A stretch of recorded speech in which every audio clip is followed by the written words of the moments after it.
For my director project, I chose to study Taika Waititi, a prominent New Zealand director. Taika just recently won an Oscar for Best Adapted Screenplay for his 2019 film Jojo Rabbit, which was also nominated for Best Picture. Taika first got noticed back in 2004 when he was nominated for an Oscar for his short film Two Cars, One Night. 3 years later, he made his first feature-length film Eagle vs. Shark. And while this movie was met with mixed reviews, it ultimately showed that he was capable of captivating an audience for 90 minutes. Since his debut, he's directed many other films, all ranging from different genres of film. From What We Do in the Shadows, a mockumentary about vampires living together, to Thor Ragnarok, the third Thor movie, and in my opinion, one of the best Marvel films. But the two films I'll be talking about today are Boy and Hunt for the Wilderpeople. To preface this presentation, it's important to talk about New Zealand humor as a whole. New Zealand humor uses deadpan deliveries and awkward pauses in dialogue to deliver punchlines. It's often described as polite humor. The most prominent example would be the TV show Flight of the Conchords, which, as a matter of fact, Taika acted in and directed a couple of episodes. It's important to mention the style of humor because all of his movies use this style.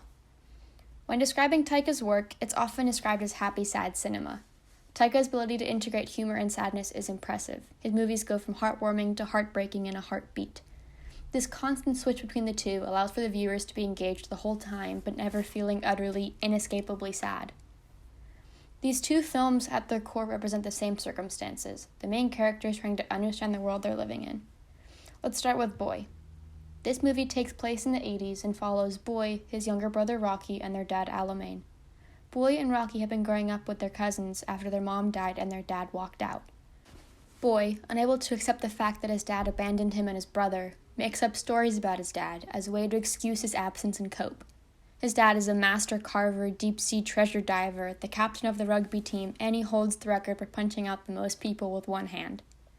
The conflict begins when Alamein, played by Taika, returns after abandoning them years ago. When he comes back, Boy has to deal with the fact that his father's not who he thought he was. He's not a master carver or deep-sea treasure diver. He's not captain of the rugby team, and he doesn't hold the record for punching most people with one hand. He's a loser who came back not to reconnect with his kids, but to instead find cash he buried somewhere on their property. It's also important to talk about Rocky, too. Their mom died giving birth to Rocky, and because of this, Rocky thinks it's his fault. He thinks he has superpowers because of it, and he's worried he's going to accidentally kill someone else. Rocky, throughout this movie, has to come to terms with his mom's death, and to understand that it wasn't his fault, and that he doesn't have superpowers. This movie covers two really difficult things: grief and disappointment, but does it in a really beautiful way. Now let's talk about Hunt for the Wilderpeople. This movie follows Ricky Baker, a kid constantly moving around the foster care system. He finally feels like he's home with a new couple, Hector and Bella. Mainly Bella. Hector doesn't talk to Ricky very much. When Bella dies abruptly, not a spoiler I promise, and Child Protective Services comes after Ricky to put him in a new home, Ricky fakes his own death and runs off into the forest. Hector follows him to bring him back, but after he breaks his ankle, they finally communicate and connect for the first time. Ricky has seen kids die in the system. Hector realizes that Ricky can't go back for fear of the same fate. They decide to run from Child Protective Services together, thus starting a nationwide manhunt for the two of them. They befriend each other during their time in the New Zealand wilderness. Hector teaches Ricky how to survive in the wild, and Ricky teaches Hector how to read. They're both still mourning and grieving over the loss of Bella, but they both learn how to live despite it. They move on, and they do it together. Taika's films cover incredibly difficult topics: grief, disappointment, heartbreak, and the pain of growing up.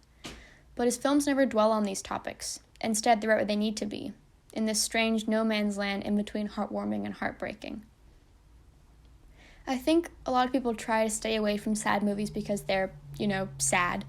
But I believe that it's sad movies that teach us the most about life. And out of a dislike of feeling sad for a couple of hours, people miss out on the most important lessons taught through these movies. Taika's movies are perfect for this kind of audience. They're sad, but there's also tons of humor in them too. I'll leave you with my favorite Taika quote. I want to explore the painful comedy of growing up and interpreting the world.